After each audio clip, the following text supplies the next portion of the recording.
So hi hello ಎಲ್ರಿಗೂ ನಮಸ್ಕಾರ. ಎಲ್ಲರೂ ಹೇಗಿದ್ದೀರಾ? ಚೆನ್ನಾಗಿದ್ದೀರಾ ಅಂದ್ಕೊ. ಇವತ್ತೊಂದು ಸಿಂಪಲ್ ಆಗಿ ಮಶ್ರೂಮ್ ಗ್ರೇವಿ ಯಾವ ರೀತಿ ಮಾಡೋದು ಅಂತ ನೋಡ್ಕೊಂಬರೋಣ ಬನ್ನಿ. ನಾನು ಸ್ಟವ್ ಆನ್ ಮಾಡಿಬಿಟ್ಟು ಕಡಾಯಿಗೆ ಎಣ್ಣೆ ಹಾಕ್ಕೊಂಡಿದ್ದೀನಿ.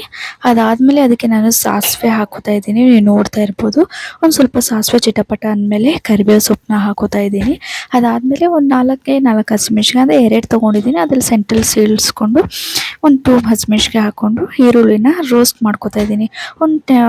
ಈರುಳ್ಳಿ ಕಲರ್ ಚೇಂಜ್ ಆಗೋವರೆಗೂ ರೋಸ್ಟ್ ಮಾಡ್ಕೊಳ್ಳಿ. ಸೊ ಅದಾದಮೇಲೆ ಈರುಳ್ಳಿ ಕಲರ್ ಚೇಂಜ್ ಆದಮೇಲೆ ನೀವು ಮಶ್ರೂಮ್ನ ಹಾಕ್ಕೊಳ್ಳಿ. ಸೊ ಮಶ್ರೂಮ್ ಹಾಕ್ಕೊಂಡು ಆದಮೇಲೆ ಒಂದು ಸ್ವಲ್ಪ ಬಾಡಿಸ್ಕೊಳ್ಳಿ. ಒಂದು 5 ಮಿನಿಟ್ಸ್ ಅದನ್ನು ಬೇಯೋದಕ್ಕೆ ಬಿಡಿ.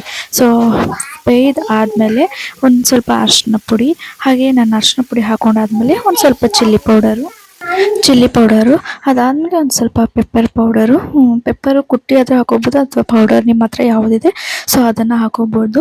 ಅದಾದಮೇಲೆ ಒಂದು ಸ್ವಲ್ಪ ಗರಂ ಮಸಾಲ ಹಾಕ್ಕೊಂಡಿದ್ದೀನಿ. ಅದಾದಮೇಲೆ ನಾನು ಒಂದು ಸ್ವಲ್ಪ ರುಚಿಗೆ ತಕ್ಕಷ್ಟು ಉಪ್ಪನ್ನು ಹಾಕ್ಕೊಂಡು ಕ್ಲೀನಾಗಿ ಮಿಕ್ಸ್ ಮಾಡ್ಕೊತೀನಿ. ಸೊ ನೀವು ನೋಡ್ತಾ ಇರ್ಬೋದು ನಾನು ಯಾವ ರೀತಿ ಮಿಕ್ಸ್ ಮಾಡ್ಕೊತಾ ಇದ್ದೀನಿ ಅಂತ. ಸೊ ಆ ಥರ ಮಿಕ್ಸ್ ಮಾಡ್ಕೊಳ್ಳಿ. ಮಿಕ್ಸ್ ಮಾಡ್ಕೊಂಡು ಆದಮೇಲೆ ಒಂದು ಸ್ವಲ್ಪ ಹೊತ್ತು ಅದನ್ನು ಬೇಯೋದಕ್ಕೆ ಬಿಡಿ. ಅಂದರೆ ಮಸಾಲೆ ಎಲ್ಲ ಅಂಟ್ಕೊಳ್ಳೋ ಥರ ಎಲ್ಲದಕ್ಕೂ ಹಚ್ಚೋ ಥರ ಬಿಡಿ. ಅದಾದಮೇಲೆ ಲಿಡ್ನ ಕ್ಲೋಸ್ ಮಾಡಿ ಒಂದು 2 ಮಿನಿಟ್ಸ್ ಬಿಡಿ. ಸೊ ಲೋ ಫ್ಲೇಮಲ್ಲಿ ಮಾಡ್ಕೊಳ್ಳಿ.